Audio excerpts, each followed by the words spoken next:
everyone. People online, people in the room in Brussels. Welcome to our session on SEZs. This session is going to be as part of the EU-Africa Partnership Conference. The main organizing partner is the Africa Economic Zones Organization, ESO. The panel is titled Special Economic Zones, Accelerating Industrial Value Chain Development and Sustainability. Again, welcome to everyone, wherever you are located, or if you are in Brussels. This is going to be a very exciting panel session with a combination of people from a policy perspective, practitioners, and academia, and people from obviously the African Union and from the EU. My name is Douglas van den Bergen.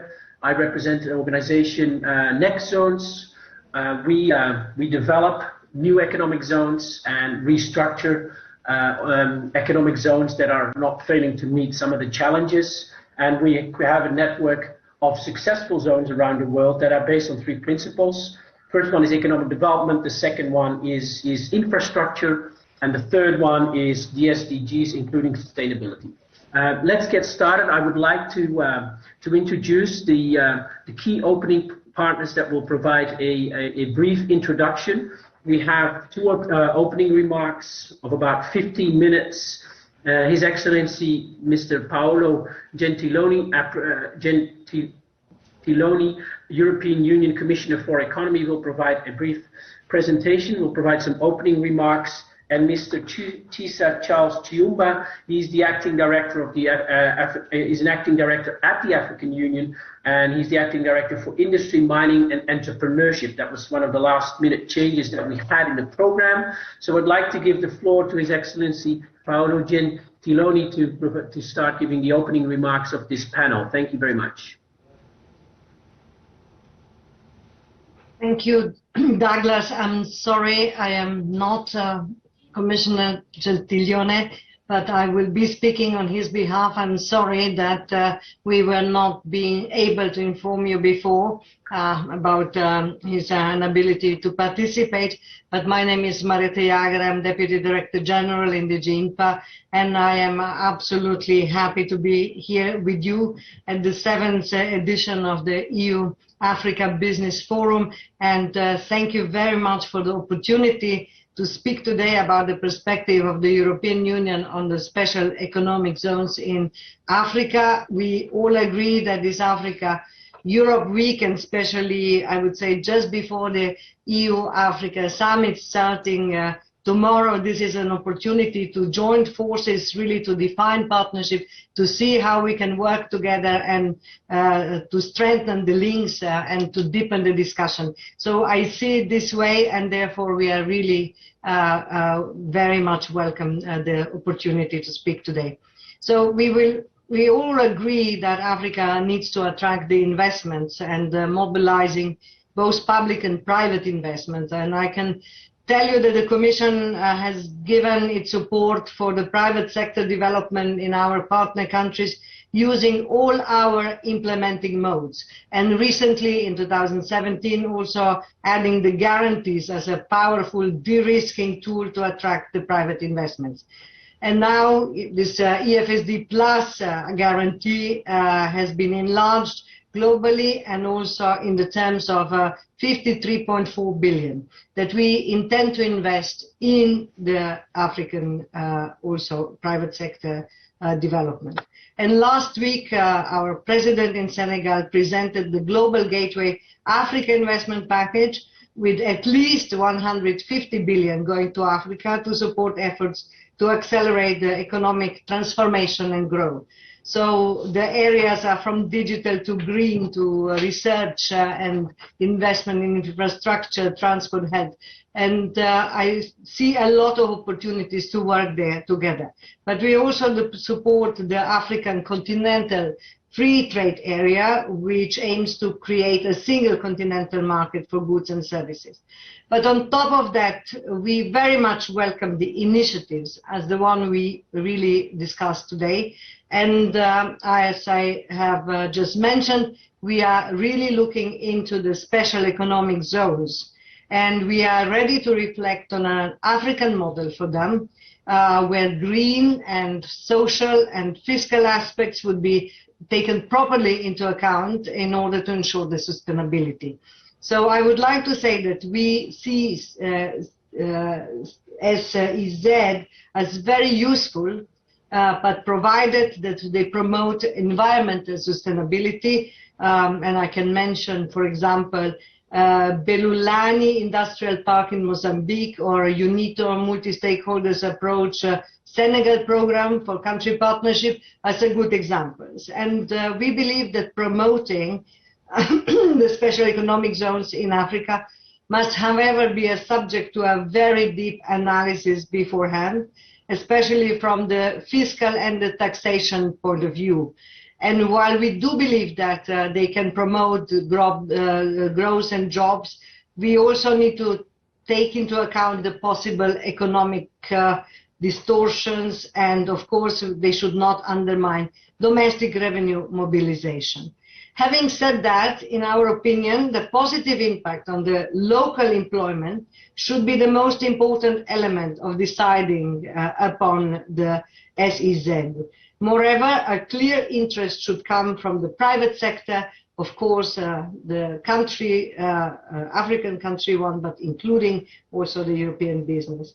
So in giving priority to stimulating African business with the special economic zones, this must be achieved not only by promoting industrial development and investment in infrastructure, but also building back with the increased competitiveness, green technologies, and digitalization in mind. So allow me, dear guests and panelists, to conclude. We are really looking forward to continuing our reflection together on the special economic zones, because implemented correctly, they promise to bring the prosperity to communities in our partner countries, but we need to continue this discussion, especially with the private sector involved on both sides, African and European, as I said, to be able to define the best course of action. This will be part of the follow-up of this week Africa-Europe Summit and Business Forum, and we are committed to this exercise, and I'm really much looking for this discussion. Thank you very much. Thank you, Ms. Marietta Jager from the European Commission for this great introduction as well, from your perspective also on how the EU views the future of SEZs and how they can cement the relationship between Africa and the European Union. Thank you for that perspective. Mr. Chisa Charles Chiumja, please, can you provide your opening remarks on behalf of the African Union? Thank you so much, Douglas. Good afternoon from the African Union Commission. Let me first of all start by sending sincere apologies to the panel, as also the audience, from His Excellency Commissioner Albert Muchanga, who was supposed to address this very important session this afternoon. Unfortunately, he has been caught up with another equally important meeting, which is attending. He has therefore asked me to sit in and to monitor all this panel in terms of the recommendations that are going to come from this. But he really wished that he addresses especially the African and European private sector, especially during this important occasion of the Europe-Africa Summit, and in our context where we are talking to the private sector. In that regard, I'm going to read the remarks that he had prepared and deliver them on his behalf. His remarks started by thanking the Africa Economic Zone Organization for associating the AU Commission in this very important discussion this afternoon. This discussion that we are having this afternoon is very key to the African Union Commission, especially in line with its Agenda 2063, which is the African Union transformative agenda in the next 50 years. This transformation that is envisioned under the African Union is not only a social transformation, but economic transformation. And that can only come in when you talk about production. And why is production important in this transformation agenda is that it is where we are going to be able to create jobs for the women and youth. It is where we are going to create the growth, economic growth and development that the continent needs so much. It is therefore in this regard that all of you might recall that one of the flagship projects under Agenda 2063 is the creation and establishment of the African Continental Free Trade Area. And the AFCFTA, one of the major things that it does is to create a market of about 1.27 billion people. And this is one of the biggest markets in the world, which can be compared to that of China and India. And this market, therefore, needs to be supplied with goods and services that have to be produced, either in the continent, but mostly in collaboration with partners like the European Union private sector. It is therefore in this regard that the African Union Commission thinks that special economic zones can occupy this space by producing for this huge market with equally huge potential for growth. However, for this to be realized, there are a number of things that needs to be undertaken. And I'm going to briefly touch some of the issues that needs to be addressed. First and foremost, special economic zones can use this opportunity offered by the African Continental Free Trade Area to trigger economic policy reforms focused on accelerated diversification at the production and export level. The private sector are the agents that are going to accelerate inter-African trade in value-added products, including things like pharmaceutical products, including things like personal protective equipment and other medical supplies that are required so much, especially during this time when we are talking about the COVID-19 pandemic. Secondly, there will be need that the consultations that are taking place under the African Continental Free Trade Area on how goods and services produced in its special economic zones should be treated in the agreement. However, we at the African Union Commission believe so much that the direction on how this should be done through consultations with the private sector, which are the major producers of goods and services. We therefore call upon organizations like the Africa Economic Zone Organization to be part and parcel of shaping how the agreement and the regulations under the AFCFTA on goods and services produced in the EPZ or special economic zones should be treated. We therefore look forward for participation of the membership of the African Economic Special Zone Organization in this regard going forward. It is also important to think and emphasize the needs for skills development under special economic zones. We are talking about special economic zones being the hinges and the foundations for creating employment. The previous speaker mentioned and emphasized the need that the local job creation is one of the key issues that special economic zones have to provide. However, if the skills are lacking in that regard, then probably it will not be possible to realize massive job creation under special economic zones.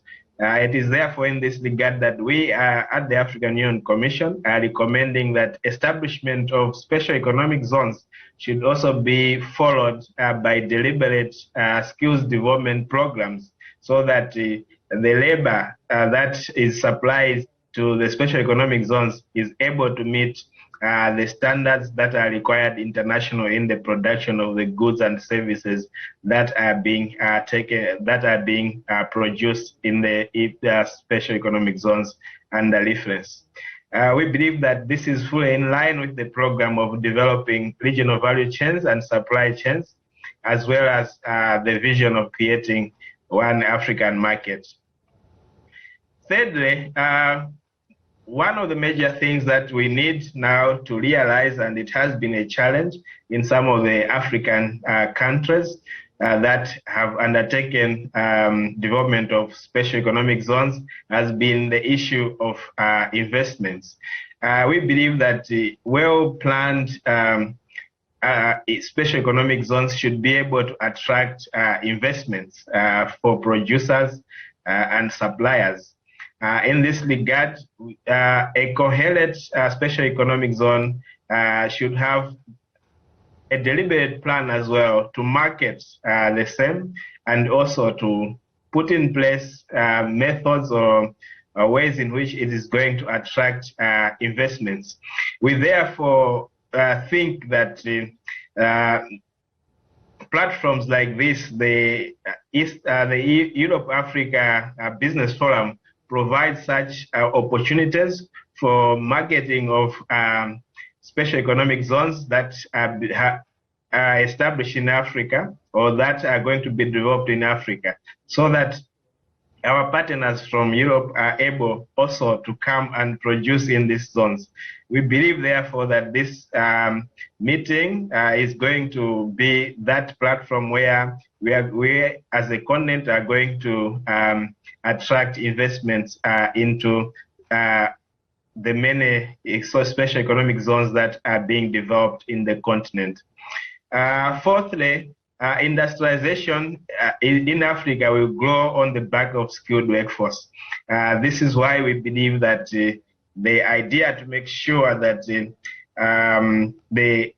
there is complete collaboration among governments, academia, and the private sector to invest in the evolution of established dedicated research and development, industrial designs, as well as manufacturing is very key in all processes of developing special economic zones.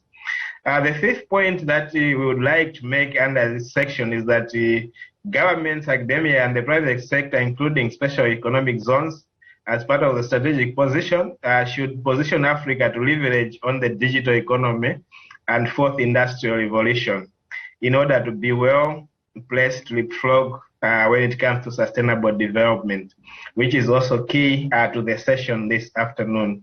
We believe that incorporation of digital technologies, incorporation of digital marketing will be key for the sustainability, not only of special economic zones, but of our production methodologies in the continent. Sustainability is key for many reasons, and especially for a continent like Africa, which, if not well encountered, might experience shocks of environmental degradation as well as climate change. But we believe with the digital technologies, some of these things can be avoided.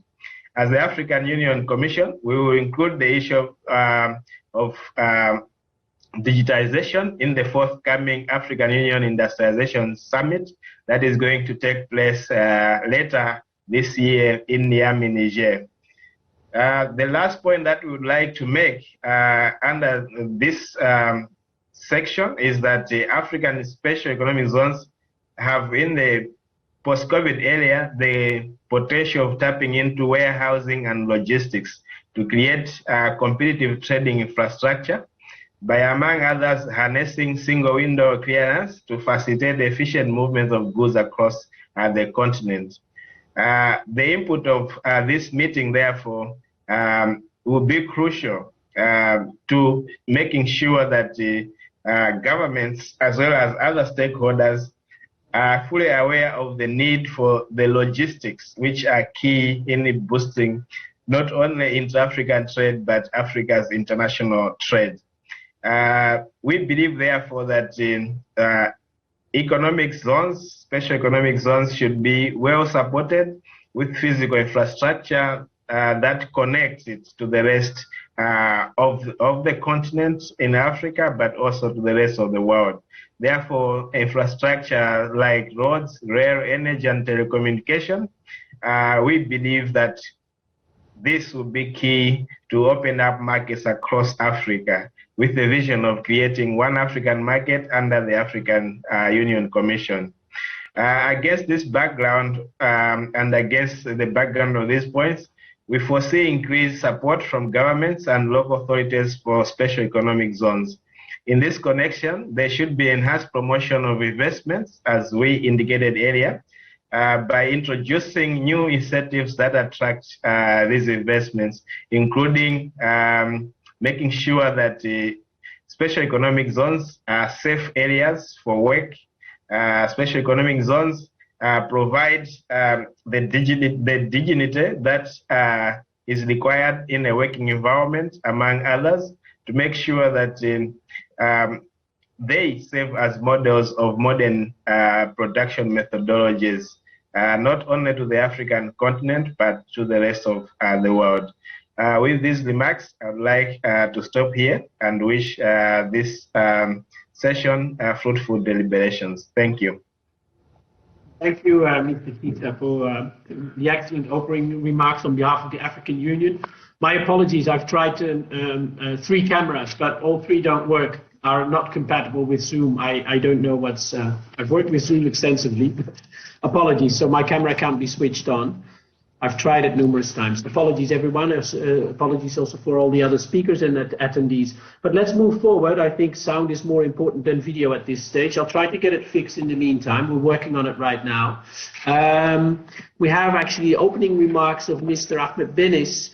He's the Secretary General of the Africa Economic Zones Organization. And let's move. He has actually some opening remarks that are on video. So I'd like to ask to start the video right now from Mr. Ahmed Benis. Thank you. Excellencies, ladies and gentlemen, I'm very pleased to be here with you today and take this opportunity to address special thanks and congratulations to the organization team for this outstanding event. My name is Ahmed Benis. I'm the Secretary General of Africa Economic Zones Organization, which is a continental organization leading public and private institutions in charge of the development, management, and promotion of economic zones across the continent. As of today, and based on this year's edition of the Africa Economic Zones Outlook, we counted 203 operational SEZ and 73 projects have been announced for completion. The SEZs are found and well developed in 47 of the 54 economies of the continent, with the highest number in Morocco and Nigeria. More than 140,000 hectares of land have been dedicated to the implementation of economic zones facilities, with more than 50% assigned to agro-processing in Western Africa. And since its inception, the SEZ have given a significant boost to attract FDI, creating an attractive investment conditions and supporting job creation. Over the past 5 years, 60 million jobs have been created in agro-processing, industrial fields and services, and more than €3 billion have been invested in the development of SEZ projects across the continent. The SEZ have also led to export diversification, promoting regional trade and stimulating industrial spillover effects and clustering.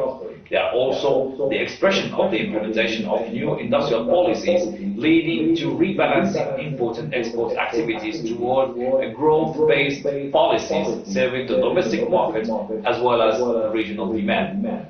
The establishment of the special economic zones can accordingly be viewed as a part of a strategic instrument to accelerate the continent's economic diversification that will embrace everyone, the private sector, public sector, women, youth, and many more. Several SEZ have also played a key role in structural transformation, promoting greater participation in the global value chain. But for every successful project, multiple others have not attracted the expected investment, and some have even ended in costly failure. The African SEZ appear to have struggled for a variety of reasons. Some of these factors are particularly specific to the zones or to the country, but many of them are common to zones program across the continent. Factors that have been identified as inhibiting the zone performance in the continent includes the poor quality infrastructures, the poor program planning and management, insufficient attention to trade facilitation, challenges related to lack of institutional coordinations, failure to integrate zone program into broader trade and industrial strategy. But the challenge, therefore, for the African SEZ is not just a matter of attracting investors or joining the value chain, it's about increasing the share of value added created locally and moving up the chain hierarchy from simple to more complex activities. There is also no single model and no one-fits-all solution for SEZ development. There are a number of success factors which have been identified, which governments, operators and investors could implement in the design, implementations and operations of the SEZ program. The European Union and the African Partnership could also contribute in rethinking the African SEZ economic model by relying on national resources, generating growth, transforming raw material, encouraging local production and developing new processes for the value chain. But to meet such important partnership, some recommendation could address the following. First, supporting the implementation of the Continental Free Trade Agreement and the translation of its objectives into concrete actions that would be needed by the African SEZ in terms of export diversification, competitiveness and go-to-market strategy. Second is fostering the establishment of a collaborative framework dedicated to capacity building and expertise sharing, connecting the African SEZ with global industrial clusters in Europe. Third is facilitating the access and co-optations of SEZ leaders, managers, to business communities, industrial associations and federations. Fourth is developing a dedicated platform that promotes the best use of technology and digitization. The objective is to raise awareness about up-to-date global value chain market intelligence as well as industrial and sectorial trends with the aim to identify business opportunities for the African SEZ. Last but not least is also reconciling the national development priorities in order to develop strong regional alliances and industrial complementarities between the African SEZ and also partnering with the European industrial cluster. This event is definitely a good opportunity to share ideas on what could be done to disseminate the importance of African SEZ development as well as to promote the EU-Africa partnership. The challenges is for all of us to harness transformative, collaborative thinking that involve African SEZ, its European partners, into extending this collaboration. The African Economic Zones organizations look forward to work with the African Union Commission, the European Union Commissions, as well as the European partners into these directions.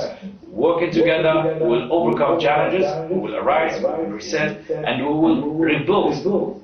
And this is definitely the African SEZ we want and the European African partnership that we want.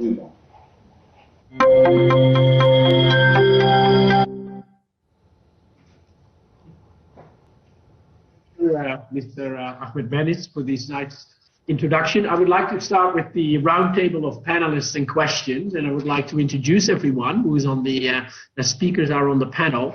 We have a very nice list of panelists, as mentioned before, and speakers that are going to reflect on some of the questions that we have for them. Let me start introducing them briefly. Mrs. Felicia Diba, who is the partner consulting at Deloitte in Africa. Mr. Greg Binkert, he's the board member of MOZ Parks. Mr. Adil Chiki, he's the director and head of corporate for North America, for the North African region at the EBRD. Then we have Mr. Marco Camilla, he's PhD, he's the chief, the division of innovation and digitalization at UNIDO. Mr. Pierangelo Di Sisi, he's the vice president of Anfia Components and the CEO chairman of SOAG and CGIT in Italy. And then we have two testimonial speakers who will provide some insights through their video connection is Ms. Blanca Sorge Borrell. She's the Managing Director of Barcelona Free Zone, and Mr. Jaffa Marhardi, Managing Director of Tanger Med Zones in Morocco. I would like to start the panel session with one of the first questions, and as always, ladies first. Mrs. Felicia Debo, as mentioned, partner consulting at Deloitte. One question for you. The COVID-19 pandemic has generated a new wave in global value chains. How do you think African SEZs can more or less capture opportunities and be key players in attracting industrial investment that supports these new global value chain models? Please go ahead. Thank you, Douglas. Good afternoon, everyone. Thank you so much for having me this afternoon. Really happy to contribute to this topic that is really dear to my heart of local sustainability, local sustainable solutions for our people. Yes, COVID-19 was a pleasant surprise in some economic sense, where we discovered that the market was different than we thought. There was an increased appetite for locally grown, locally processed, and locally consumed goods, and I will even expand that to regional. And then we also saw that a growing middle class that would be willing to pay a little bit more for those locally branded products. With this being said, this is what the opportunity is the countries know the goods. We know what needs to be what people want to consume.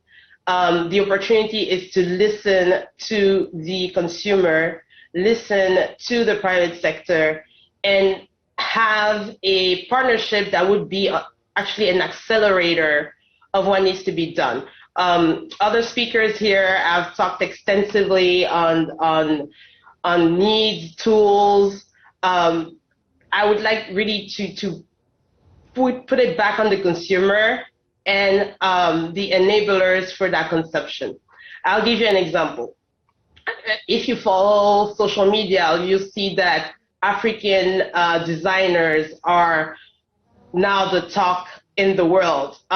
If you came closer to them and saw the challenges that they had in even importing the fabrics to make their Africanly designed clothes, it will be, we'll have to think about why can't those fabrics be made locally, right? But COVID has actually now forced them to go and find local tisserand in French to make those fabrics that they would traditionally import because it was more cost effective.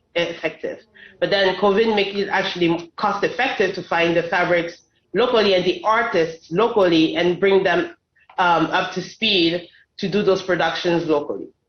So really, for me, it's an accelerator in skill set, accelerator by sharing lessons learned, and accelerator in providing opportunities for the world to see what's happening locally.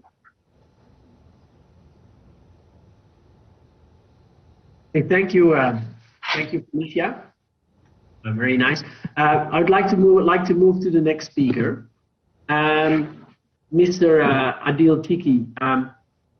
Given the EBRD's successful experience in supporting industrial development in, for instance, Eastern Europe and more recently in Northern Africa, can you please elaborate a little bit more on the mechanisms and channels used by the EBRD to support industrial investments within those special economic zones? Sure. Thank you, Douglas, and obviously very happy to be part of this very interesting panel. Indeed, as you mentioned, yes, the EBRD, European Bank for Reconstruction and Development, has been present and successfully present in Eastern Europe, certain parts of Asia, and basically what we call the CEMED region which is North Africa, and North Africa representing Morocco, Tunisia, Egypt, and then Jordan, Lebanon, and Palestinian territories, and soon Algeria, which has become a shareholder in the bank. So in this region only, we invest about 3 billion euros a year, mainly with the private sector. And we all agree that special economic zones are very important, are key in attracting private sector investments, due to obviously the advantages that represents, co-location, clustering, and so on and so forth. And obviously the jobs that they create, value-added jobs, and the wealth they create. But as been mentioned by a few of the colleagues that have spoken so far, not all economic zones are a guarantee for success, and not a guarantee for attracting investments, be it local, domestic, or FDI. Despite all the heavy infrastructure investments that represents, because obviously we're talking about key ingredients and fundamentals that need to be there. They've been mentioned already: location, close proximity to raw materials, supplier base, logistics, qualified labor market. Ultimately, the product that needs to come out of whatever industrial plant needs to be competitive enough and needs to find a market. And what we do as a bank is, once all of these ingredients are there, clearly we come in to provide support to these corporates with tailored financial products, be it in debt or equity, short-term, long-term, working capital, you name it. Our aim is to, as any financial institutions, is to provide basically the financial instruments that the investor requires, and that go hand in hand with the business plan that the investor has, with obviously interesting or market pricing and interesting maturities that match the needs of the projects, with the right currencies, be it local currency, foreign currency, dollar, euros, and so on and so forth. And what we try to do is obviously not undercut the market. The main thing that we do, which I think makes a huge difference, is speed of delivery. We're talking about the corporate sector here, the private sector. You cannot, spend 6 months, 1 year, looking at the project or looking at the financing. You need to move fast. So what we try to do is around 3 months is what we try to turn around projects, and that's greatly appreciated by clients. And at the same time, we put as well our development bank hat in trying to push certain themes that sometimes certain investors do not have in mind, others do. Basically, we look at the support for value chains, regional, local, global. We look at we work with clients on programs for hiring women and young workers. We provide the necessary, let's say, support and training, because obviously these people need to be employable. We need to bridge their gaps to make them have the necessary know-how. We promote digitalization initiatives. We help investors work on governance plans. We encourage green investments. Green can be in different forms, electricity, i.e. from renewable sources, but it can be also green buildings with certifications, BREEAM, as well as LEED, wastewater management, recycling, and so on. And some of these are clearly very, very important to clients and investors that are looking for to export, especially to exporting into European Union, given that the implementation of the Paris Agreement that is coming on board. Encouraging use of domestic suppliers. All of these are themes that short-term and long-term make sure that the project is sustainable and will be profitable and will stay profitable. All of these themes again come in with subsidies and grants. I think the colleague from the European Union mentioned EFSD Plus. It's a huge program. It's a program that's been implemented, and that we help implement it, because it provides basically a guarantee and a grant to clients between 10 and 30% of the investment program, these clients find extremely helpful, especially if it is cumulative with any subsidies that the local governments or authorities give. So all in all, the whole idea is to make sure that the investor has all their short-term and long-term needs met, so that they can continue investing, creating jobs, creating value-added jobs. And just to mention that most of the clients that we work with, it's repeat business, i.e. we work with on a first project, they like what we do, they like the support that we give, and whenever there is, let's say, an extension to their investments, we continue supporting them. So with that, I think that these are the main points that actually one more point is I think which makes us a bit different as well, and it's quite helpful, is some sort of like a political cover that we give, especially to foreign investors that are coming into, let's say, a special economic zone in a certain country that is not theirs, because of the varied shareholder base that we have. Investors or certain investors appreciate having us on board. Again, it gives them a certain additional reassurance on top of everything else that is provided. With that, thank you so much, and looking forward to any other further questions. Thank you, Adil. Thank you, Adil, from the EBRD's perspective on SEZs and your recent experience. We have the first round of questions. We have 3 more other speakers. I'd like to turn to Mr. Marco Caviglia from UNIDO and focus a bit more on, which was also already mentioned by the introductory speakers, on sustainability and inclusiveness. And perhaps you can answer the following question: how can exclusive and sustainable industrial development support the recovery and deployment of SDGs within the African SEZs? Thank you. Thank you, Douglas, and thanks to the fellow panelists and to the African Union and European Union. I'm happy to be part of this. UNIDO has a long track record of facilitating SEZ development, going back as far as numerous feasibility studies for member states in 4 decades. The examples are drafting regulations and preparing legislation for industrial parks and free zone, elaborating guidelines for evaluation, and others. So currently, we are also working on industrial policies, strengthening value change, and first digital transformation, and for industrial revolution efforts. Special economic zones are at the core of UNIDO's program for country partnerships, the PCPs, resulting in major developments such as the Diagniadio export park in Senegal, the Mojo leather city in Ethiopia, and the integrated agro-industrial parks also in Ethiopia. Through a physical special concentration of industry, SEZs allows for clustering opportunities, leading to potential economies of scale and higher productivity, addressing the SDG 9 that is on innovation and infrastructure, as well as others. So the Africa Continental Free Trade Agreement may accelerate the growth in the construction of industrial infrastructure to improve Africa's present low levels of trade integration, which is, according to UNCTAD, only 16%, in comparison to 22% for ASEAN countries. This will also help to address the SDGs.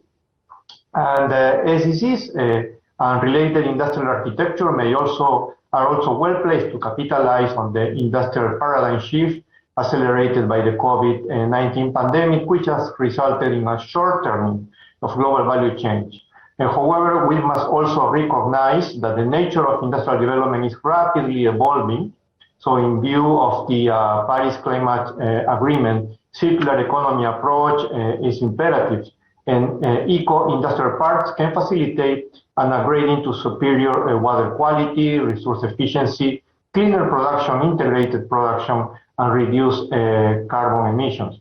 So the digital hubs also help to improve ICT and digital manufacturing capabilities, especially in reducing the high cost in Africa. Africa continues to face the highest internet cost per capita globally, while most African countries still has to reach the 4th Industrial Revolution. So UNIDO has been cooperating closely with African governments and the private sector to roll out 4IR pilot projects, such as enhancing geothermal energy through the Internet of Things in Kenya, combating bush encroachment and improving food security in Namibia through satellite imaging, and establishing smart factories in Morocco. So during the last AESIO annual meeting in November 2021, so UNIDO presented this vision to develop a repository of operational industrial parks in Africa to facilitate the process of potential investors to identify these opportunities. So we see a clear potential on this, and in doing so, harnessing the cooperation with AESO that we have continually expanded and deepened over the last few years. Thank you for Marco for highlighting the sustainability angle and how SEZ can reduce carbon dioxide as well. I think sustainability is a big thing currently among many of the special economic zones, especially in Africa. You mentioned Namibia and Southern Africa. There are some promising developments about future SEZs that are being developed in that region, with a focus on renewables and reducing carbon dioxide in practice also on their sites, and allowing for sustainable infrastructural developments as well, which tend to be a key development aspect from some of these successful economic zones. I'd like to turn to Mr. Pierangelo Di Sisi from ANFIA. ANFIA is the Italian Association of the Automotive Industry, with more than 100 years of experience supporting automotive industrial development in Italy, Europe, and even other parts of the world as well. How do you see the further development of European industrial activity in Africa, considering the African market potential and its growing development under the African Free Continental Trade Agreement, which has been highlighted by some of the previous speakers already? Please, Mr. Pierangelo. Thank you very much, Douglas. My speech will be a little bit disruptive and, let me say, provocative. In the past few years, the common mood in the economy and in industry in particularly was the worldwide globalization. Was the storytelling between 2000 and 2015. Now probably we have the opportunity to introduce new paradigms in the business and in industry in particular. After some events that you well known, that all the people well known, globally well known, that affected simultaneously all the world nation, like all the people knows, COVID-19, shortage and the problem of the price in the raw material. In automotive, it's famous, the shortage of microchip, the logistic trouble, especially in the timeline, in the cost, and in delivery of the products. Exceptional highly cost in the containers, or continuous lockdown, stop and go in the industry. Environmental impact. Take care of is the cost in CO2 between the products who became over ocean or in a big distance. Renewable energy, there are a lot of opportunity in Africa, not only to produce renewable energy, but perhaps to export hydrogen, for example. There are a lot of projects on that. So there are a lot of things that could impact in the mind of the people and could impact in the mind of the entrepreneur. And I think that is the correct time of a new model of economy. In particular, if we can study a sort of new idea, NRR, near regional reshoring. What it means? Imagine if Africa and the large EU together start cooperating in a reshoring, or better, in a backshore of a lot of technologies. Technologies that the EU knows very well, because he was, let me say, he managed this technology since a few years ago, before to transfer offshoring this kind of technology. Africa has the raw material. North Africa in particular has the young human capital that need good school. There are a lot of great scholarization in the high level, and there are sure the opportunity to cooperate with EU to grow this kind of base that we have. Taking care that if Africa start a sort of large industrial region with EU, not a common market, it's too much, but common industrial region in which we have to produce some products in a correct supply chain. Imagine in Europe, we can develop that, we can produce some products value add, and with the cooperation with Africa, we can continue to grow this kind of supply chain to obtain the final product totally in the sort of near regional reshoring, a new area. We can solve a lot of things. For example, problems in environment, problems in all the impacts, problems in the problem of the immigration, to solve the problem of immigration. Because if the people, and the young people especially, find job on the land, doesn't want to go abroad.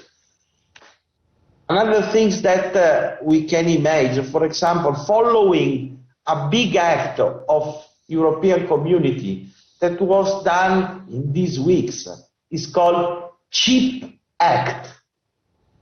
Billion and billion that European community put in place, put on the ground to produce microchip. Take care that 20 years ago we had in Europe 30-35% of the entire worldwide microchip business. Now we have only 7%. And now European community put on the ground billion to reshore, to backshore this kind of technology. But there are not only these industries. There are a lot of supply chain that has to be rebuilt if we want to create a new safe market, a market who think about the environmental distance, so the cost for the distance, and so on and so on. So it's a question of draw new paradigm, follow new paradigm, and try to do something of disruptive. So to come back with some technology in a big region plus NRR, near regional reshoring.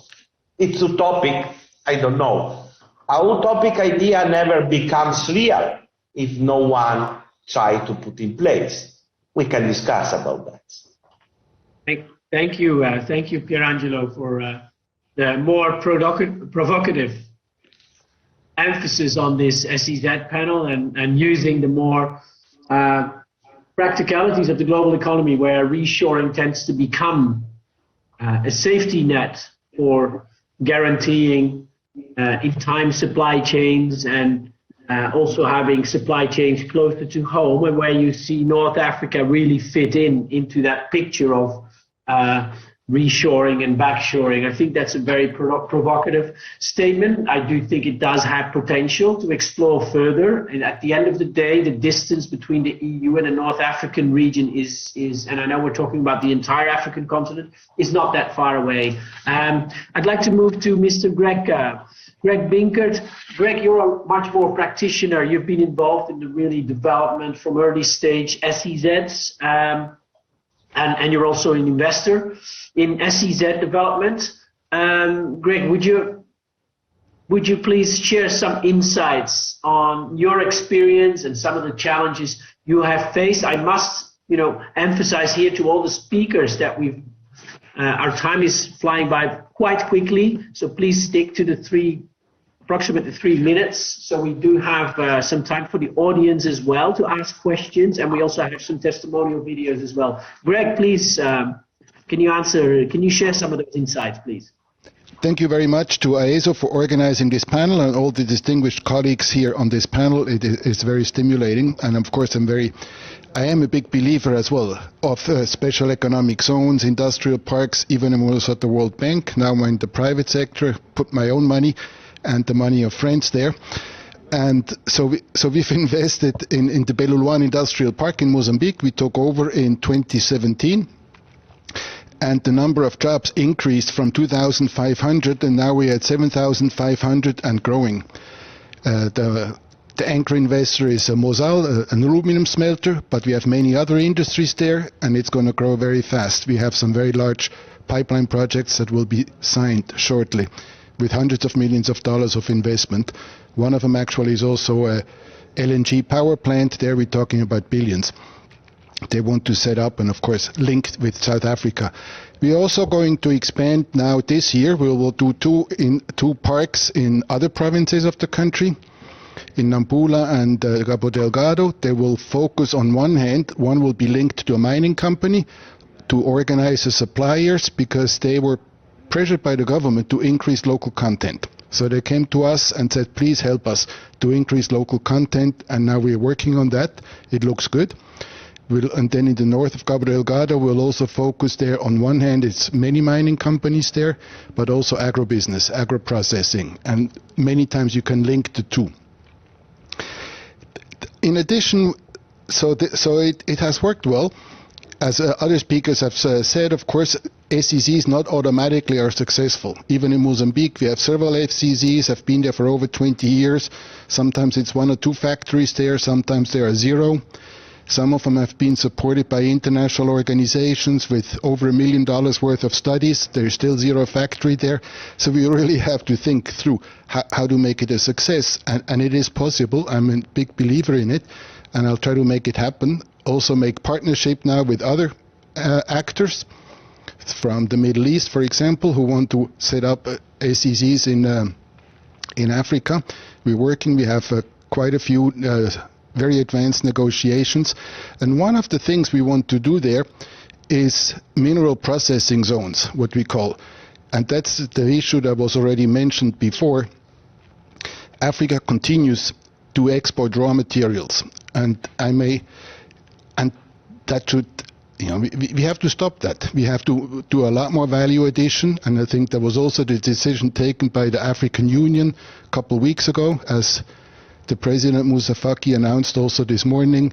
There's a lot more value addition is needed, and it is possible. Let me give you one example. And my previous speaker, Pierangelo, said he wants to be disruptive. I'll give you a couple more disruption possibilities. Look, in Mozambique, for example, they have huge deposits of graphite. a very large deposit. And that graphite goes to China for processing. When it leaves Mozambique, it costs $400 a ton. Then in China, it gets processed, and China at this point is almost monopolized in the global market for processing of graphite.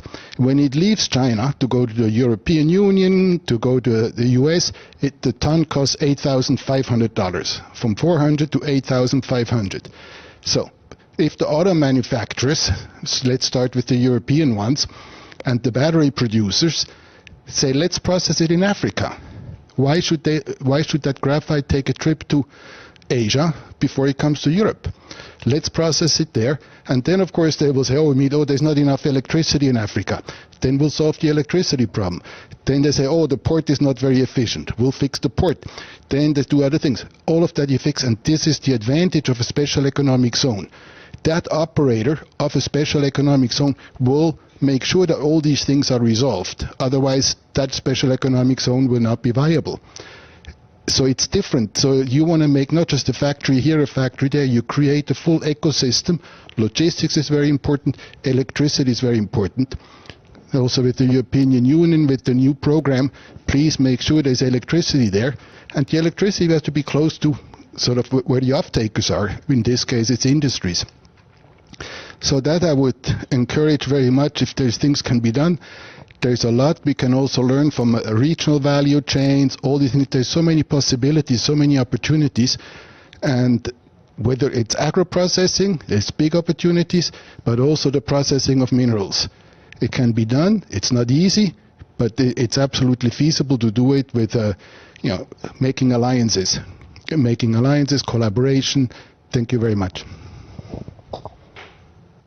Thank you, Greg, for that really pragmatic perspective on the case of Mozambique, and how the SEZs can solve some of the business environment challenges that some of the African countries face, and how they can be a solution in terms of value creation and being a form of an ecosystem where more value is created. I would like to address a number of. I'd like to give the floor to a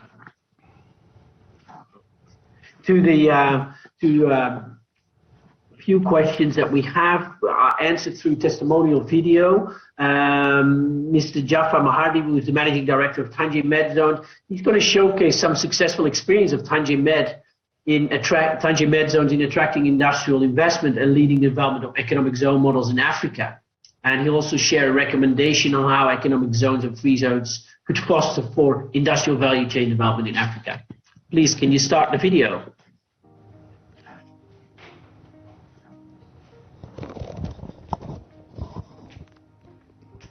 Since its inception, Tanje Med Zones has attracted more than 1,100 multinationals operating in different industries and activities.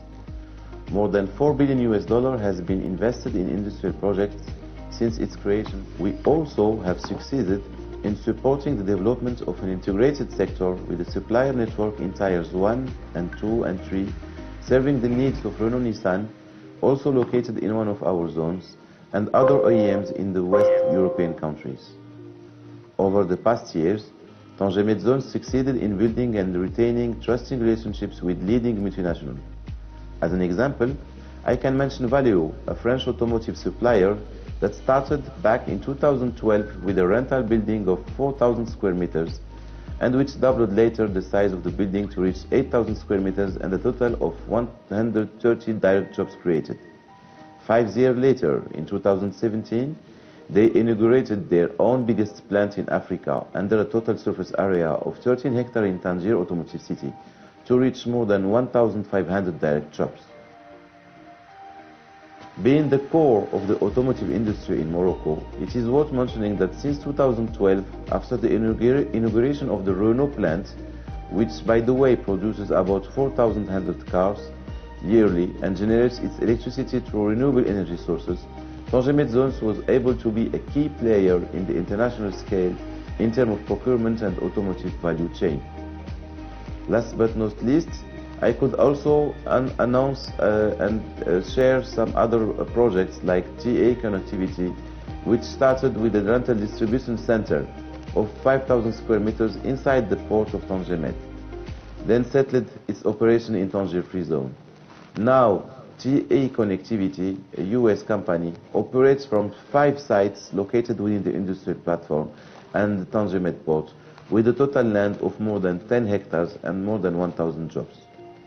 We also count among our clients Siemens Blades, a leader in the energy sector specialized on constructing wind turbine blades, with a total investment of 134 million US dollars and more than 1,000 direct jobs.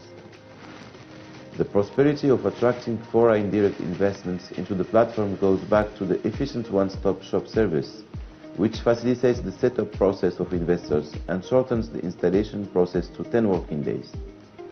Moreover, companies enjoy the benefit of Tangier Med Port Fast Track, which squeezes the clearance timing to the maximum, a service that aids all companies to be more competitive in terms of timing and cost. As well, Tangier Med offers a comprehensive technical service represented by Tangier Med Engineering for all support and consulting during all phases of construction and maintenance and also exploitation of the plants. Finally, the competitive investment framework set by the Kingdom of Morocco provides alluring financial incentives, which include a total exoneration of the VAT, import and export duties, as well as dividend, among many others. Tangier Med had also been involved in supporting economic zones, projects, development in Africa. We are the founding member of ISO that gathers today more than 82 members representing 42 countries. Thank you, Mr. Jafar Mahardi from Tangier Med Zone. We have a last testimonial as one of video the main from instruments that stimulates economic reforms, promoting FDI and accelerating industrialization. It also offers a solid framework to increase industrial exports and strive participation in global value chain. Tangier Med Zones has been highly recommended in strengthening industrial clusters, addressing the local demand and export activities.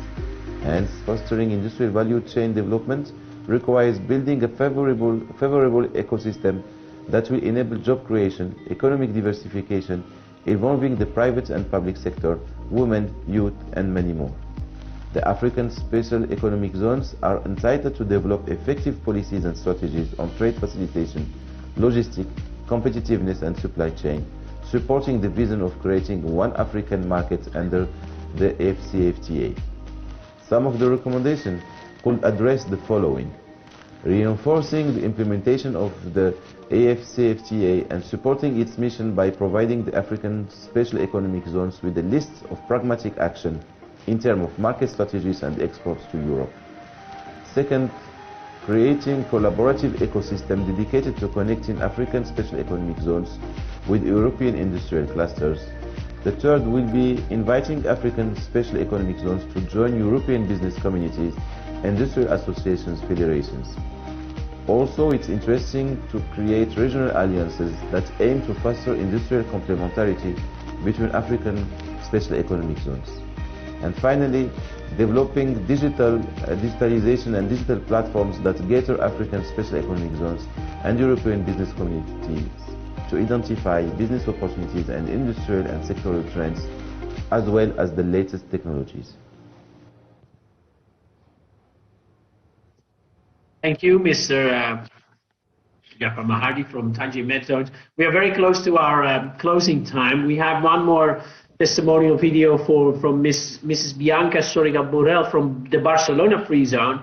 And she's, in the video, it showcased that the successful experience of Zona Franca Barcelona in attracting industrial investments and leading the development of economic zones model in Europe, and also to promote collaboration initiatives with African SEZs.